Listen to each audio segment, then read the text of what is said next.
"Don't touch that bike," the garage owner snapped, his voice echoing across the concrete floor before the engine had even stopped ticking. The words hung in the air like cold metal. Aaliyah Brooks didn't answer right away. She just kept her eyes on the motorcycle. A matte black Harley-Davidson sat in the center of Granger's garage, heat rising off the engine in thin waves that smelled like gasoline and hot steel. The rider had pulled in only seconds earlier, the roar of the engine still vibrating faintly in the tools hanging along the wall. 6 feet of chrome and muscle. A machine built for long highways and fast decisions. The man who rode it stepped off slowly, leather jacket creaking as he removed his helmet. His beard was streaked with gray and sunburned skin, marked the lines of someone who had spent years under open skies. He didn't say a word. He just watched. Aaliyah wiped her hands on a faded shop rag tucked into the pocket of her coveralls. Oil stains covered the fabric like old maps. She was 22 years old and the youngest person working in the garage, though most people who walked through the door never assumed she worked there at all. They assumed she cleaned the place, or answered phones, or just didn't belong near a motorcycle worth more than some used cars. But Engine spoke a language she understood better than most conversations. The Harley's idle had sounded wrong the moment it rolled in. Not loud wrong, subtle wrong, a hesitation in the rhythm, a breath where there shouldn't be one. "I said don't touch it," Tom Granger repeated from behind the counter. His thick arms folded across his chest as he leaned forward like the entire building belonged to his temper. Customers don't like surprises. Aaliyah finally looked up. Not at Tom. At the rider. "Your engine was coughing on the last block," she said calmly. "Fuel pressure drops every couple seconds." The rider raised an eyebrow. "That's so." She nodded once and crouched beside the bike before anyone could stop her. The concrete floor felt cool through the knees of her coveralls. She leaned close to the engine and listened, not with her ears alone, but with the kind of attention that came from years of watching her father rebuild engines on a driveway in Detroit under a flickering porch light. Machines always told the truth if you listened long enough. Her fingers moved quickly. One wrench, one twist. The fuel line shifted slightly in her hand. And there it was. A thin crack no wider than a thread running along the rubber tubing near the carburetor. Small enough to ignore. Big enough to cause trouble on a long ride. "There," she murmured. She reached into the tray beside her, pulled out a spare line, and replaced it in less than 30 seconds. Tight. Clean. Simple. She stepped back and nodded toward the ignition. "Try it." The rider hesitated only a moment before climbing back on the bike. The engine fired. This time the sound rolled through the garage like thunder settling into rhythm. Smooth. Even. Alive. A mechanic near the back of the shop slowly lowered the coffee cup he'd been holding. Another leaned closer, squinting as if the bike had suddenly become more interesting than it was 10 seconds ago. The rider let the engine run for a few seconds, listening. Then he shut it off and looked down at Aaliyah. There was something like quiet respect in his expression. "That was quick," he said. Aaliyah shrugged lightly. "Just a cracked line." Tom's voice cut through the moment like a snapped cable. "You're fired." The garage fell silent. Aaliyah blinked once, not sure she'd heard him right. Tom stepped forward now, pointing toward the open garage door where late afternoon sunlight stretched across the pavement outside. "You don't touch a customer's bike unless I say so," he said. "I run this shop. Not you." No one spoke. The rider glanced between them. Aaliyah slowly wiped her hands again on the rag. Her expression stayed calm, but something quieter passed behind her eyes. The kind of tired understanding that came from hearing the same judgment too many times before. "It would have blown on the highway," she said simply. Tom scoffed. "That's not your concern anymore." She picked up the small metal toolbox she kept near the wall. Inside were the only tools she truly trusted. A 1/4-inch ratchet, 2 sockets worn smooth with use, and the old flathead screwdriver her father once called lucky. She closed the lid carefully. The rider watched her walk toward the door. No anger. No argument, just steady footsteps across the oil-stained floor. As she stepped outside into the fading sunlight, the distant sound of a motorcycle engine echoed somewhere down the street. Then another, and another. The rider looked back toward the open road. A faint rumble was growing louder by the second. The rumble outside the garage did not fade. It grew louder, low at first, like distant thunder rolling across pavement, then deeper until the windows of Granger's garage began to tremble softly in their frames. Tom Granger frowned and stepped toward the open bay door, wiping his hands on a rag that was already dark with grease. One motorcycle passed the corner. Then another. Chrome flashed under the late afternoon sun. The engines were not racing. They were steady, patient, controlled. Riders who knew the road did not need to prove it. Inside the garage, the mechanics stopped moving one by one. A socket clinked against the floor. Someone slowly turned down the small radio near the tool chest. The sound outside filled the silence like a wave rolling closer to shore.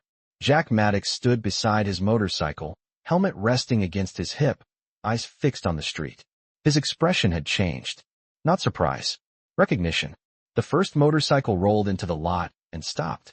The rider removed his helmet, revealing long gray hair pulled into a low tie at the back of his neck. Behind him, another bike turned into the driveway. Then another. 5 motorcycles lined the curb within seconds, each engine settling into a quiet idle that vibrated through the asphalt. Leather jackets. Sun-faded patches. Riders who carried themselves like men who had spent years crossing state lines under open skies. Tom shifted his weight. "What is this?" he muttered under his breath. Jack finally spoke, calm and steady. "Friends of mine." The riders parked slowly and climbed off their bikes. No rush. No loud voices. Just the soft creak of leather and the sound of boots touching pavement. One of the mechanics near the back of the garage leaned toward another and whispered, "Are those Hell's Angels?" The other man did not answer. He just watched. Jack stepped forward a few feet, glancing toward the road where Aaliyah had disappeared minutes earlier. The sunlight outside had softened now, stretching long shadows across the parking lot. She was gone. Just a figure walking down the block with a metal toolbox in one hand and grease still on her sleeves. Jack exhaled slowly. One of the arriving riders approached him, nodding once in greeting.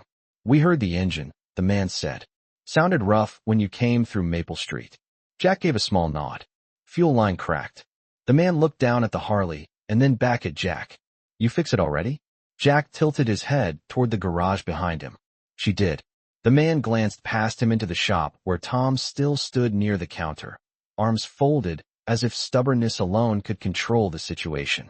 The rider studied the engine for a moment. He crouched beside the bike, inspecting the new line installed near the carburetor.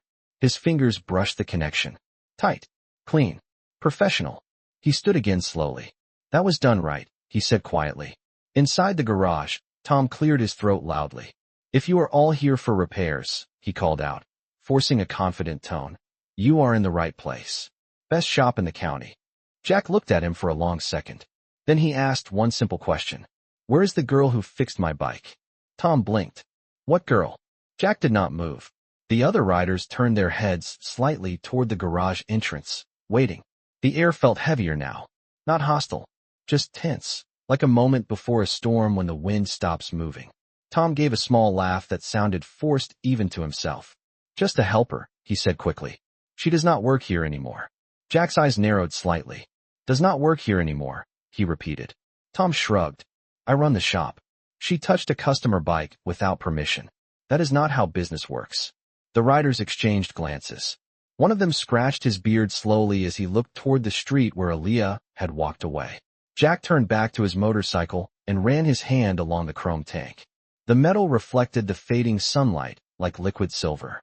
"That cracked line would have blown out around 60 miles per hour, he said calmly. "Maybe 70. One mechanic near the back of the garage quietly swallowed. Jack looked up again, his voice still steady. "She saved my engine." A long silence followed. Then one of the riders behind him spoke. "And maybe more than that." Another motorcycle rolled into the parking lot at that exact moment, the engine humming softly as it joined the line forming along the curb. Jack glanced toward the growing row of bikes, and then back at Tom. "Funny thing about the road," he said slowly. "Word travels fast." Tom felt the confidence drain from his shoulders as he counted the motorcycles outside. More riders were turning the corner at the end of the street now, their engines echoing through the neighborhood like distant thunder moving closer with every second. The motorcycles kept coming. The sound rolled down the street in a steady rhythm that made the air outside Granger's garage feel heavier with every passing second. Engines did not roar or race. They idled with calm confidence, the kind of sound made by machines built for long highways and riders who had already seen most of the country. Tom Granger stood frozen near the counter, watching as another motorcycle turned slowly into the lot. Then another. Chrome tanks caught the late sunlight, like mirrors. Leather jackets moved quietly as the riders stepped off their bikes one by one. No shouting. No rush. Just presence. Jack Maddox remained beside his Harley, arms relaxed at his sides, eyes following the line of motorcycles now stretching along the curb. The rumble settled into a low vibration under the concrete floor of the garage. One of the mechanics leaned close to the window and counted under his breath. 7, he whispered. Another bike turned in. 8. A moment later the number reached 10. The riders stood near their machines, speaking quietly among themselves while glancing toward Jack and the open garage bay. Tom cleared his throat again, louder this time. If you all need service, he called out, forcing a business-like tone, we can schedule repairs one at a time. His voice sounded smaller than it had before. Jack looked at him calmly. That will not be necessary yet, he said. One of the riders approached the Harley Jack had brought in earlier and leaned down to inspect the engine again. His fingers traced the clean replacement fuel line. He nodded slowly. That was done right. He repeated, louder this time so the others could hear. Several riders stepped closer to take a look themselves. One of them whistled softly in approval. Quick work too, another added.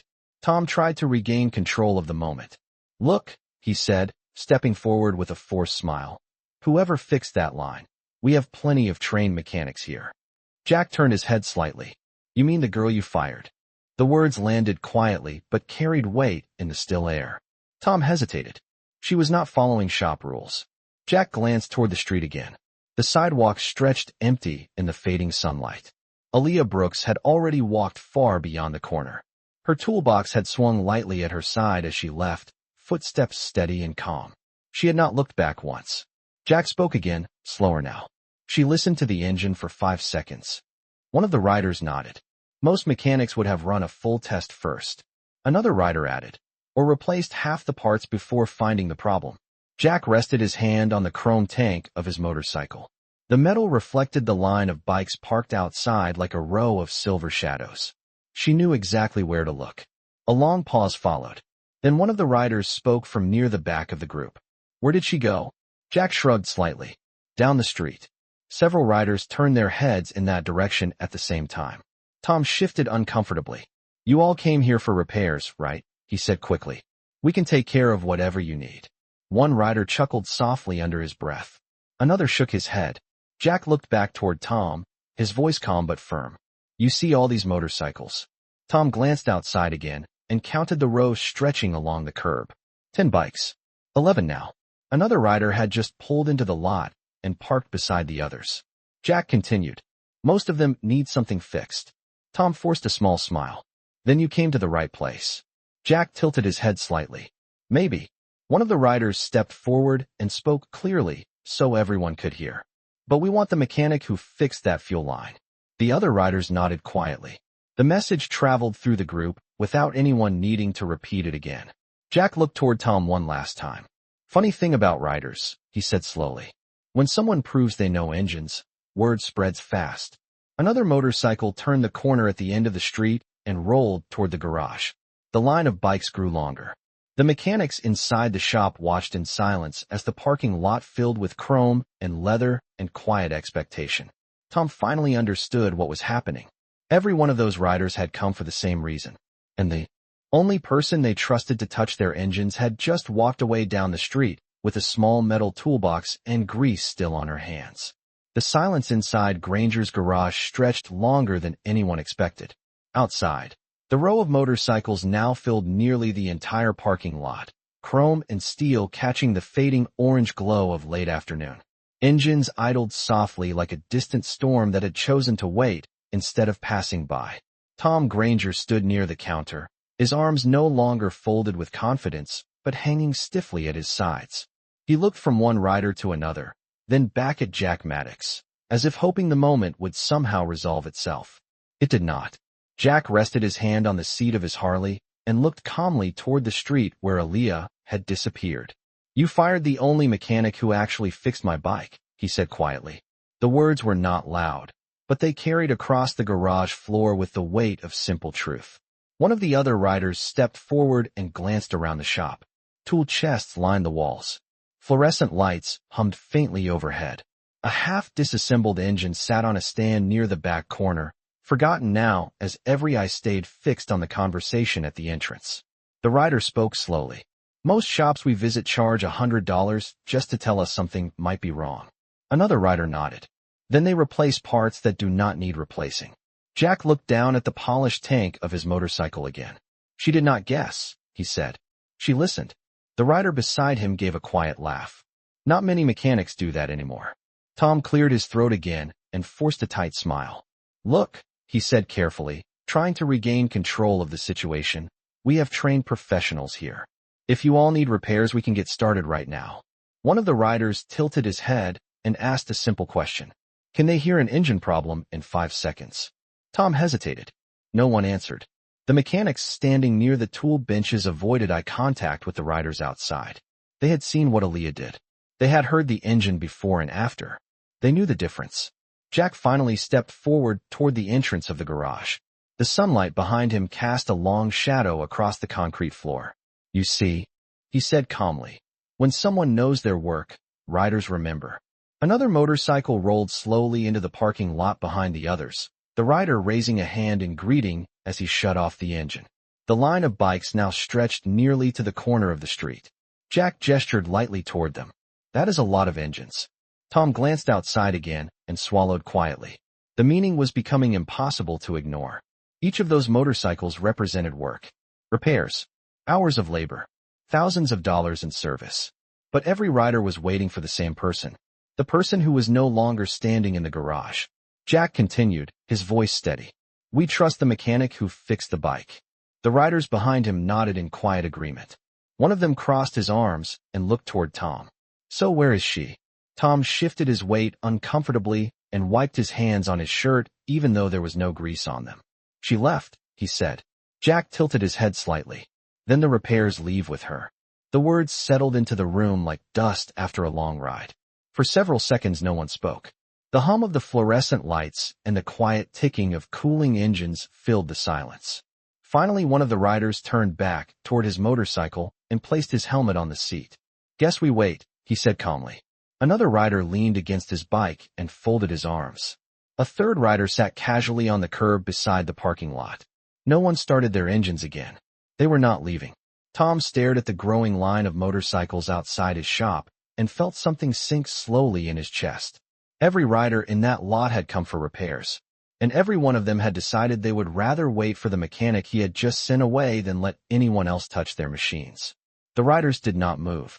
Minutes passed, and the row of motorcycles remained exactly where they were, lined up along the edge of the lot like silent witnesses. The engines had gone quiet now, but the weight of their presence filled the air around Granger's garage. Tom Granger stood near the counter and watched the scene outside with growing disbelief. 10 riders. 11 now. Maybe more turning the corner in the distance. And every single one of them had decided they were not leaving. Jack Maddox leaned casually against his Harley with the patience of someone who had spent half his life waiting beside long highways. The chrome of the bike reflected the dimming sky and the open garage door behind him. One of the riders pulled a small folding chair from his saddlebag and set it down on the curb. Another leaned back against a motorcycle seat with his arms folded comfortably across his chest. No one complained. No one rushed. They were simply waiting. Inside the garage, the other mechanics exchanged uneasy glances. One of them quietly walked to the doorway and looked out at the line of bikes again, as if hoping the number had somehow become smaller. It had not. They are serious, he whispered under his breath. Tom rubbed his forehead slowly. He had owned the shop for 15 years and had never seen anything like this. Customers came and went. Some argued about prices. Some demanded faster service. But this was different. This was not a group of impatient riders. This was a group that had decided something together. Jack finally pushed himself away from the motorcycle and walked a few steps toward the garage entrance. His boots made a soft echo against the concrete floor. You know what the problem is, he said calmly. Tom looked up quickly. What problem? Jack gestured lightly toward the motorcycles outside. Every one of those bikes needs work. Tom nodded stiffly. Which means business for this shop. Jack tilted his head slightly. Not if no one touches them. The words hung in the air again, simple and clear. One of the riders behind Jack spoke without raising his voice. We will wait. Another added quietly. Engines do not mind waiting if the right hands fix them. Tom tried to laugh, but the sound came out thin. You cannot expect me to run a shop like that, he said. Jack shrugged. That is your choice. A long silence followed. Outside, the sun slipped lower toward the horizon, and the shadows from the motorcycles stretched farther across the pavement. One rider stood and walked slowly along the line of bikes, checking mirrors and tightening a loose strap on a saddlebag. Another leaned down and wiped dust from the chrome of his fuel tank with a cloth. They had settled in. They were not leaving soon. Inside the garage, Tom began to understand the size of the problem. Those motorcycles represented thousands of miles of riding and years of loyalty between riders who trusted one another. If one rider said a mechanic knew engines, the others believed it. And if that mechanic walked away from a shop, the riders walked away from the shop as well. Jack looked toward the empty street once more. She knew exactly where that problem was, he said quietly. One of the mechanics inside the shop nodded without thinking. Tom noticed the movement and turned toward him sharply. What was that? The mechanic hesitated. She listens to engines, he said carefully. Better than anyone here. The room went still again. Jack looked back at Tom with calm eyes. So here is the question, he said. Tom felt the pressure building in his chest, as every rider outside seemed to wait for the answer that had not yet been spoken. Jack finished the sentence slowly. Are you planning to fix those motorcycles today, or are we all going to keep waiting for the mechanic you sent away? Tom Granger did not answer right away. The question hung in the garage like the smell of motor oil and warm metal. Outside, the riders waited with the kind of patience that only came from years on open highways where time moved differently. The sky above the parking lot had begun to fade from bright orange to a deeper shade of evening blue. Chrome tanks reflected the changing light like rows of mirrors. Tom finally exhaled slowly and stepped away from the counter. You cannot run a business like this, he muttered. Jack Maddox watched him quietly. You already are, he replied. Tom looked at the line of motorcycles again. There were more now. Another rider had arrived and parked at the far end of the lot, nodding to the others before shutting off his engine. The number had grown to 13. Each one represented work. Repairs, oil changes, carburetor adjustments, thousands of miles worth of engines that would eventually need service. But none of them were rolling into the garage bays. They were waiting outside like a silent decision.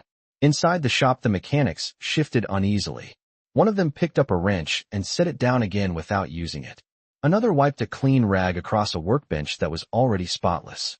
The entire place had gone still. Tom finally turned back toward Jack.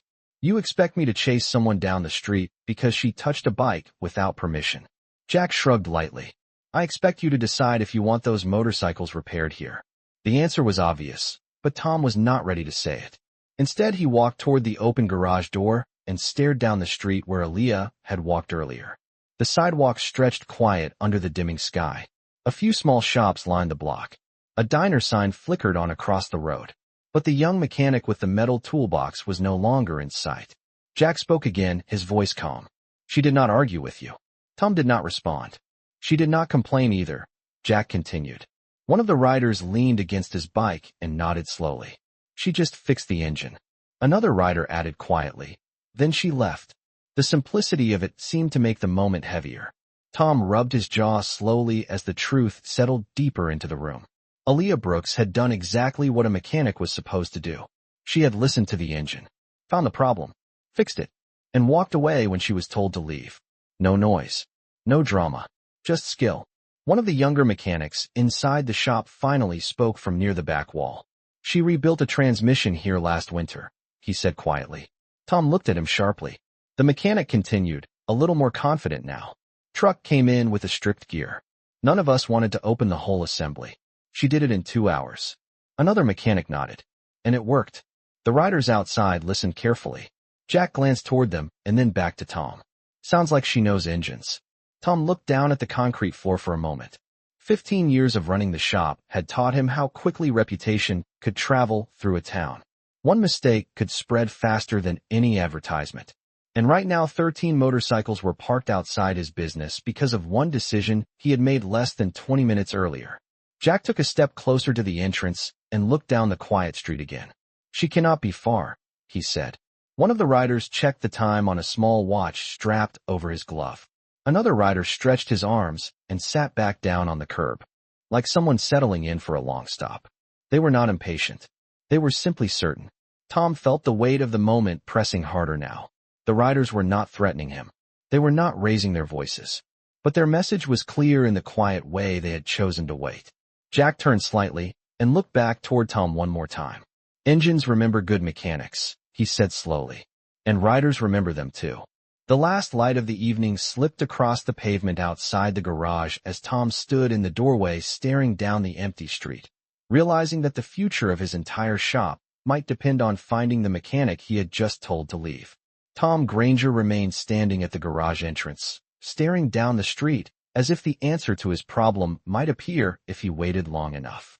The sidewalk stretched quiet under the fading evening light, but the small figure of Aaliyah Brooks was nowhere in sight. Behind him, the low murmur of riders continued outside, calm voices drifting between the parked motorcycles like wind moving through trees. No one was angry. No one was impatient. That made the situation feel even heavier. Jack Maddox stepped out of the garage and stood beside his Harley, looking down the street as well. "She walks fast," he said quietly. Tom rubbed the back of his neck and let out a slow breath. "She should not have touched the bike," he muttered, though the words sounded weaker now than they had earlier. Jack did not argue. He simply looked toward the row of motorcycles lining the curb. 13 engines waiting," he said.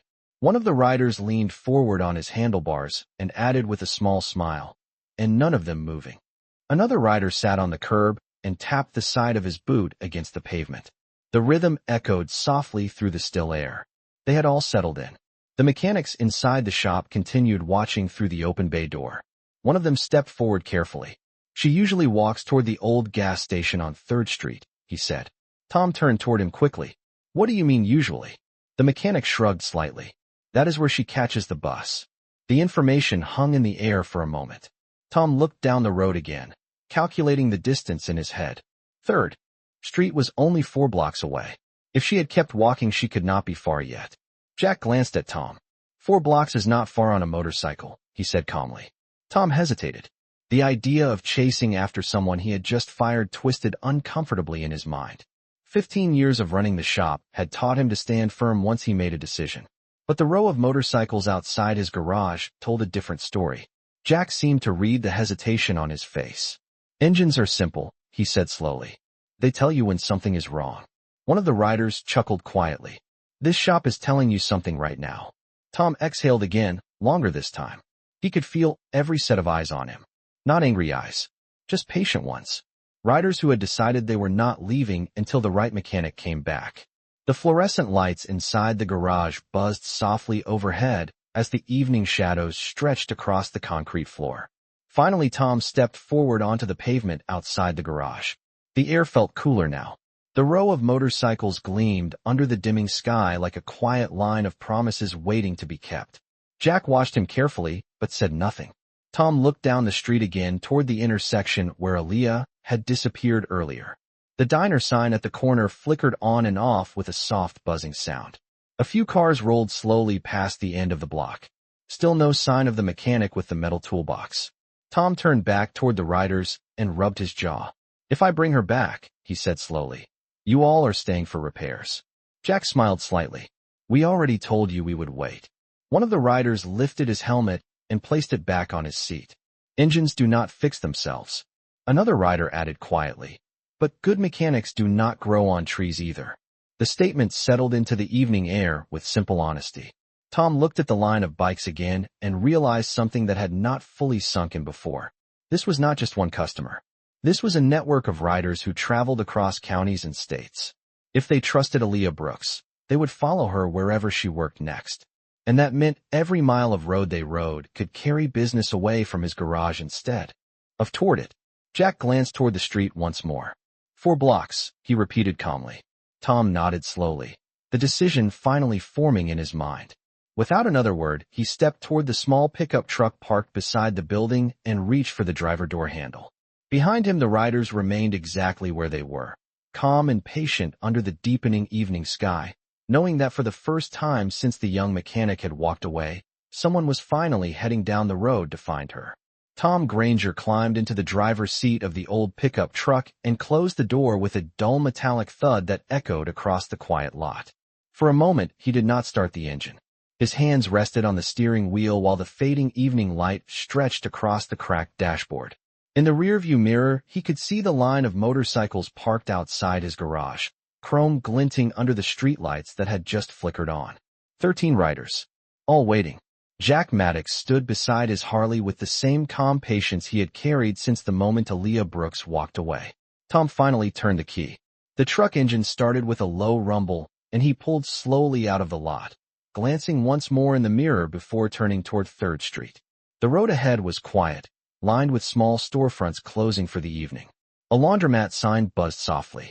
A grocery store employee rolled carts into a metal rack near the sidewalk. Tom drove past the diner at the corner where the neon sign blinked red and blue against the darkening sky. For blocks was not far, but each passing second seemed to stretch longer than usual. Meanwhile, back at the garage, the riders remained exactly where they had been. One of them leaned against a motorcycle seat and spoke quietly to another rider about a carburetor problem that had been bothering his engine during long highway rides. Another rider opened a saddlebag and pulled out a small thermos, pouring coffee into the lid before taking a slow sip. They looked more like travelers resting during a long journey than customers waiting for a repair shop to open its doors.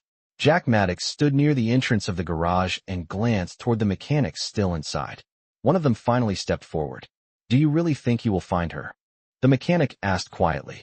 Jack looked down the street where the pickup truck had disappeared a minute earlier. "If he does not," he said calmly, "someone else will." The mechanic frowned slightly. "What do you mean?" Jack rested his hand on the seat of his Harley again. "Word travels fast among riders," he explained. One of the men sitting on the curb nodded in agreement. "Especially when someone actually knows engines."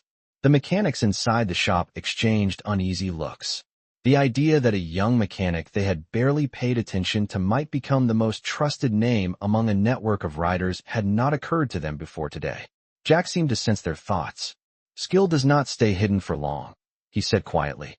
Meanwhile, Tom reached the intersection at 3rd Street and slowed the pickup truck.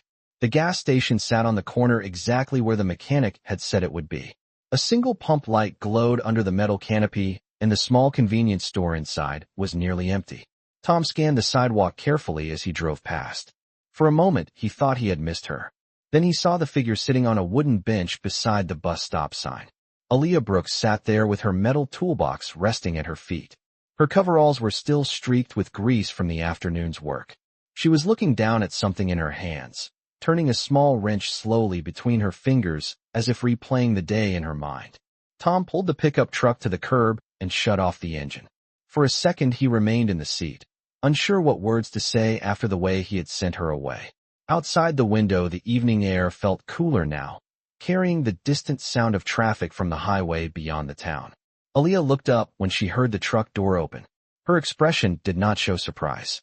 She simply watched as Tom walked slowly toward the bench where she sat. The small wrench in her hand caught the light from the gas station canopy as she turned it once more before setting it carefully back into the toolbox. The two of them stood there for a moment in the quiet glow of the streetlight, the distance between them filled with everything that had happened less than half an hour earlier. Tom cleared his throat and glanced back toward the direction of the garage, where 13 motorcycles were still waiting under the evening sky. Tom Granger stopped a few feet from the wooden bench, and for a moment neither of them spoke. The gas station canopy hummed quietly overhead, and the white lights spilled across the pavement, casting long shadows behind the two of them.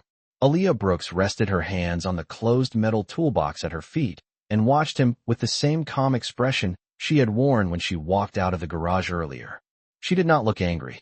She did not look surprised either. Tom shifted his weight and cleared his throat again, glancing briefly toward the road behind him as if the line of motorcycles could somehow be seen from 4 blocks away. "You headed home?" he finally asked. Aaliyah gave a small shrug. "Waiting for the bus," she said. Her voice was steady and quiet, the way someone speaks when they have already accepted the direction a day has taken. Tom looked at the bus stop sign above her and then back down at the toolbox. "You left pretty quick," he said. Aaliyah nodded once. You told me to. The answer was simple, and it landed with more weight than any argument could have. Tom rubbed the back of his neck and looked down the street again. Cars rolled past the intersection at the end of the block, and the faint glow of highway lights shimmered in the distance beyond town. Finally, he spoke again. There are 13 motorcycles sitting outside the shop. Aaliyah tilted her head slightly, but did not say anything. Tom continued, choosing his words carefully now. They are not moving.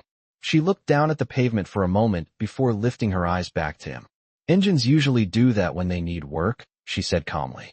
Tom let out a quiet breath that almost sounded like a laugh. They say they want the mechanic who fixed the fuel line. Aaliyah rested her elbows lightly on her knees and looked at the wrench lying on top of the toolbox.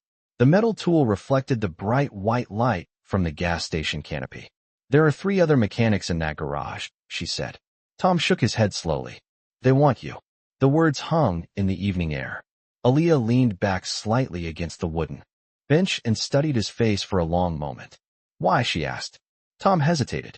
The answer had seemed obvious when he was standing in the shop looking at the line of waiting motorcycles. But saying it out loud felt different. Because you fixed it, he said. She nodded slowly. That is what mechanics do. Tom took a step closer and lowered his voice slightly. They will not let anyone else touch their bikes. Aaliyah looked toward the street where the faint rumble of distant traffic drifted through the cool air. That is their choice, she replied. Tom felt the weight of the moment pressing harder now. The riders were still sitting outside his garage. The mechanics were waiting. And the future of his business seemed to be sitting on a wooden bench beside a bus stop sign. He exhaled again and finally spoke the words he had been turning over in his mind since leaving the garage. I made a mistake. The statement settled between them quietly. Aaliyah did not react right away. She simply rested her hands on the edge of the toolbox and looked at him with steady eyes. Tom continued before the silence could stretch too long. I should not have fired you. The honesty of the admission surprised even him. Aaliyah looked down at the wrench again and turned it slowly in her fingers before placing it back inside the toolbox. You own the shop, she said softly. You can do what you want. Tom nodded. That is true. Then he added, more quietly this time. But sometimes owning something means fixing it when you break it. Aaliyah glanced toward the road leading back to the garage, as if she could somehow see the row of motorcycles waiting in the distance. The bus stop sign above her rattled softly as a light breeze moved through the street.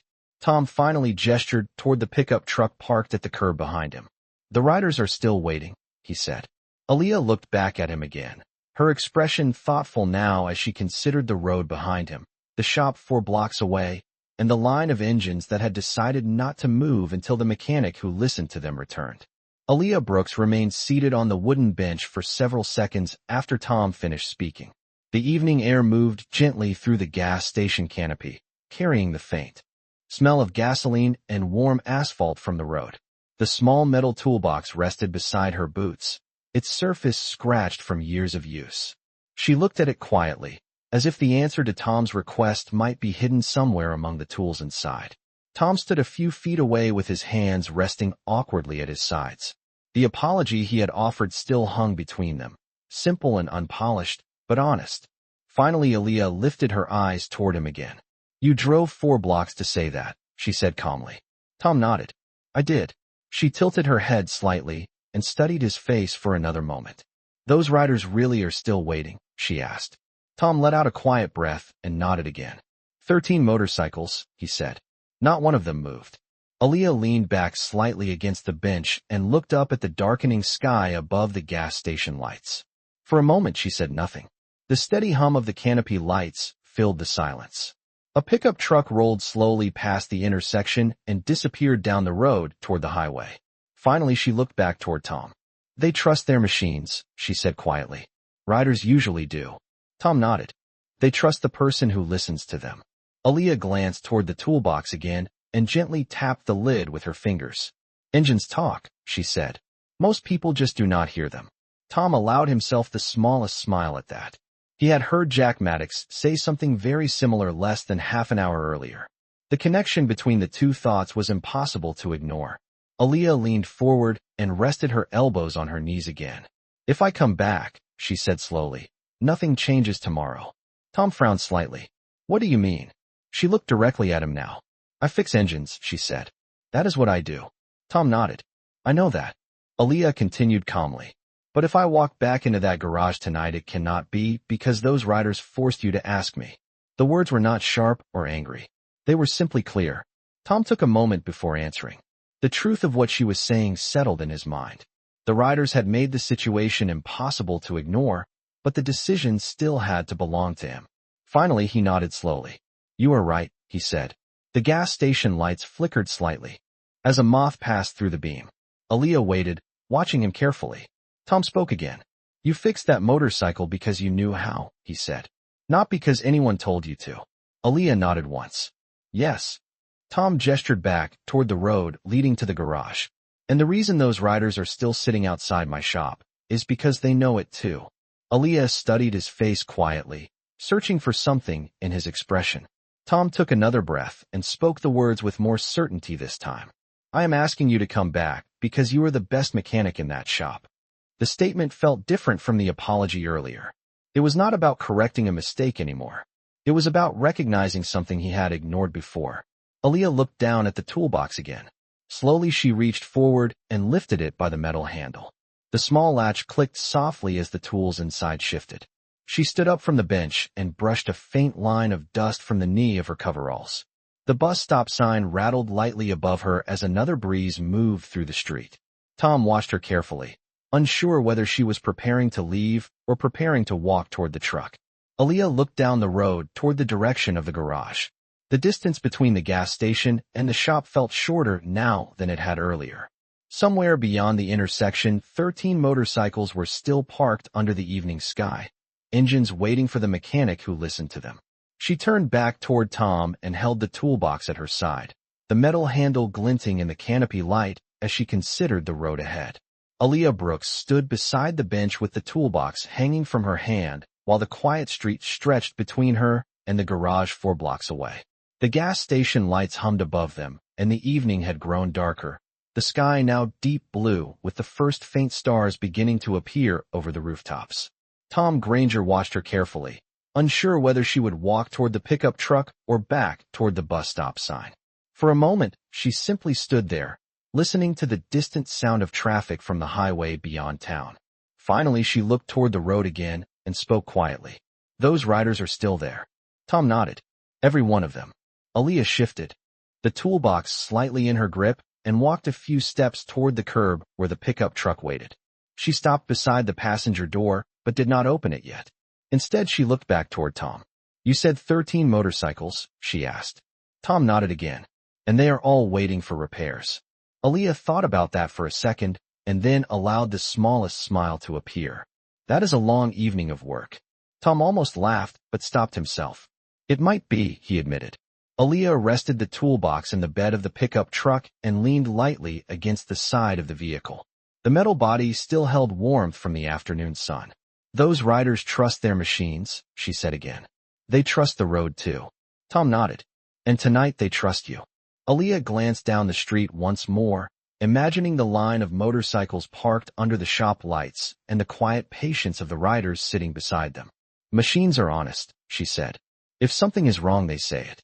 Tom folded his arms and leaned against the truck as well. And people, he asked. Aaliyah gave a small shrug. People sometimes need more time to hear the problem. The words made Tom pause.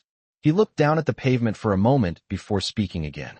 You rebuilt that transmission last winter, he said quietly. Aaliyah nodded once. It was stripped. Tom glanced at her. Why did you not say anything earlier? Aaliyah looked toward the toolbox resting in the truck bed. Engines do not argue, she replied. They just work when they are fixed. Tom exhaled slowly. The simplicity of the answer made it clear how much he had overlooked before today. After a moment, Aaliyah straightened and opened the passenger door. The hinge creaked softly in the quiet street. She climbed into the seat and pulled the door closed with a solid click. Tom looked at her through the open driver's side window for a moment before walking around the front of the truck. When he climbed into the driver's seat and started the engine, the headlights illuminated the road ahead, stretching back toward the garage where 13 motorcycles waited under the shop lights. The truck rolled slowly down the street toward the intersection. Neither of them spoke during the first block. The hum of the engine filled the cab along with the distant sound of a freight train moving somewhere beyond the edge of town. As they turned the corner onto the main road, the faint glow of the garage lights became visible in the distance. Aaliyah leaned slightly forward and looked through the windshield. Even from several blocks away, she could see the reflection of chrome under the lights. The motorcycles were still there. Tom noticed her expression and spoke quietly. They said they would wait. Aaliyah nodded once. Riders do that, she said. If the road is worth it. The truck rolled closer with each passing second. The line of motorcycles became clearer now, parked in a long row along the curb beside the garage. Several riders were still sitting calmly beside their bikes, talking quietly or simply watching the road. When the pickup truck finally turned into the lot, the headlights swept across the pavement, and every rider looked up at the same moment. Jack Maddox straightened from where he had been leaning against his Harley and watched the truck come to a stop near the garage entrance. The engine shut off, and the sudden quiet felt heavier than before. For a moment, no one moved. Then the passenger door opened, and Aaliyah Brooks stepped out of the truck with the same steady calm she had shown earlier that afternoon, the metal toolbox in her hand catching the glow of the shop lights as 13 motorcycles waited silently for the mechanic who listened to them. Aaliyah Brooks stepped forward from the pickup truck, and the quiet parking lot seemed to shift around her. The riders who had been leaning against their motorcycles slowly straightened, their eyes following the small metal toolbox in her hand as it reflected the glow of the garage lights. The evening air carried the smell of warm engines and cooling metal. For several seconds, no one spoke. Jack Maddox finally pushed away from his Harley and walked toward her with the calm confidence of someone who had already expected this moment to happen. "Took a little drive," he said with a small smile. Aaliyah nodded once and glanced down the long line of motorcycles parked beside the curb. Chrome gleamed beneath the shop lights like a row of quiet signals waiting to be answered. "Looks like you all found a place to wait," she replied. One of the riders sitting on the curb chuckled softly. "We have waited longer on the road," he said. Jack gestured lightly toward the garage bays behind them. "Engines still need fixing." Aaliyah set the toolbox down on the concrete floor near the entrance and flipped the latch open. The familiar metallic click echoed softly in the quiet lot. She glanced toward the first motorcycle in line, a deep blue touring bike with dust from the highway still clinging to its frame. "Who is first?" she asked calmly. The riders exchanged quick looks, and one of them raised a hand. "Mine has been coughing on long rides," he said. Aaliyah walked slowly toward the bike and crouched beside the engine. She did not open the toolbox right away. Instead, she rested one hand lightly against the frame and listened. The faint ticking of warm metal filled the air as the engine cooled. The riders watched in silence while she studied the machine the same way she had studied Jack's motorcycle earlier that afternoon. After a few seconds, she nodded to herself and stood again. "Carburetor mixture is running lean," she said. The rider blinked in surprise. "You did not even start it." Aaliyah shrugged slightly and reached into the toolbox for a wrench. "It told me already." Jack watched the moment quietly and glanced toward Tom Granger, who stood near the garage entrance with his arms folded. The shop owner had not spoken since the truck arrived. Now he stepped forward slowly and looked down the line of motorcycles again. What had started as a mistake earlier that evening had become something very different. One mechanic could have spent hours diagnosing the first engine. Aaliyah had solved it in seconds. She tightened a small adjustment on the carburetor and nodded toward the rider. "Start it." The rider climbed onto the motorcycle and pressed the ignition. The engine roared once and then settled into a deep, steady rhythm that filled the parking lot with a smooth, confident sound. Several riders exchanged approving looks. One of them laughed quietly. "That is better already." Aaliyah wiped her hands on a shop rag and closed the toolbox lid halfway before glancing toward the next motorcycle in line. "Who else has something to say?" she asked. Another rider rolled his bike forward slightly. The work had begun. Jack stepped back toward his Harley and watched the scene unfold with a satisfied expression. Tom remained near the doorway of the garage, observing the steady movement of riders and engines around the mechanic he had nearly lost. The fluorescent lights above the bays buzzed softly as the night deepened and the work continued. Aaliyah moved from one motorcycle to the next with quiet focus, listening first and reaching for the right tool only after she understood what the engine was telling her. The riders spoke little. They simply watched and waited as the mechanic they trusted returned each machine to the steady rhythm of the road. After the third repair, Jack glanced toward Tom again. "Looks like your shop is busy tonight," he said calmly. Tom nodded slowly, his eyes following Aaliyah as she leaned over another engine under the bright shop lights. The lesson of the evening had become impossible to ignore.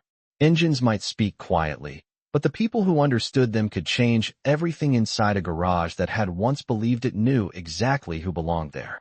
The night had settled fully over Granger's garage by the time the last motorcycle rolled forward under the bright shop lights. The air carried the steady rhythm of engines that had been tuned back into harmony, one after another, each machine now humming with the deep, confident sound riders recognized instantly. Aaliyah Brooks wiped her hands slowly on a shop rag and stepped back from the final bike, listening carefully as the engine settled into a smooth idle. The rider sitting on the seat looked down at her with quiet disbelief. "That is the best it has sounded in 2 years," he said. Aaliyah gave a small nod and closed the latch on her metal toolbox with a soft click. Around the lot the riders stood beside their motorcycles, some leaning casually against chrome tanks, others fastening gloves or checking mirrors before the road called them again.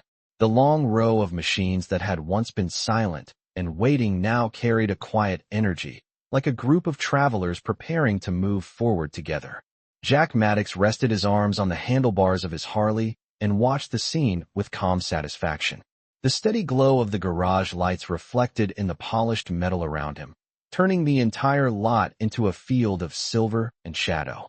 Tom Granger stood near the entrance to the shop, his hands resting against the frame of the open bay door as he watched Aaliyah close the toolbox. For a long moment he said nothing. The weight of the evening sat clearly in his expression. Finally he stepped forward onto the pavement. "Looks like every one of them is running right," he said quietly. Aaliyah glanced down the line of motorcycles and then back toward him. "Engines usually do when someone listens," she replied. Tom nodded slowly. The simple truth of the sentence carried more meaning now than it had earlier that afternoon. One of the riders climbed onto his motorcycle and started the engine, the deep sound rolling across the parking lot like distant thunder. Another rider followed, then another, until the quiet hum of 13 machines filled the night air with a rhythm that felt almost musical. Jack stepped forward and extended his hand toward Aaliyah. "You kept the road open tonight," he said. She shook his hand once, firm and steady. "You all brought the engines," she replied. The riders began pulling out one by one, their headlights stretching long beams across the pavement before turning onto the dark highway beyond town. The line of motorcycles slowly disappeared down the road, leaving behind only the fading echo of engines moving toward the horizon. Soon the lot grew quiet again. Aaliyah lifted the toolbox and carried it toward the workbench inside the garage, setting it down in the same place it had been earlier that day. The fluorescent lights buzzed softly overhead as the familiar smell of oil and metal settled back into the space. Tom stood a few steps behind her and watched as she organized the tools inside the box with calm precision. After a moment he spoke again. "You know," he said slowly, "I thought running a shop meant being the one who knew everything." Aaliyah closed the toolbox and looked toward the row of empty spaces outside where the motorcycles had been waiting. "Engines do not care who owns the building," she said. Tom let out a quiet breath that almost sounded like a laugh. He looked around the garage differently now, as if seeing the place for the first time. The same tools hung on the walls. The same lift stood ready for the next machine that would roll through the door. But something about the shop had shifted in a way that could not be undone. Outside the road stretched dark and endless under the stars, carrying 13 motorcycles farther into the night.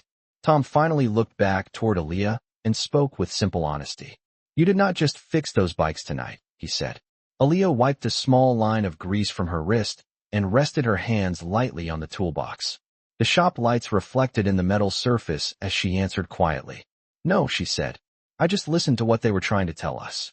And in the quiet that followed, the garage felt different than it ever had before, not because the engines were gone, but because the people inside had finally learned how to hear them.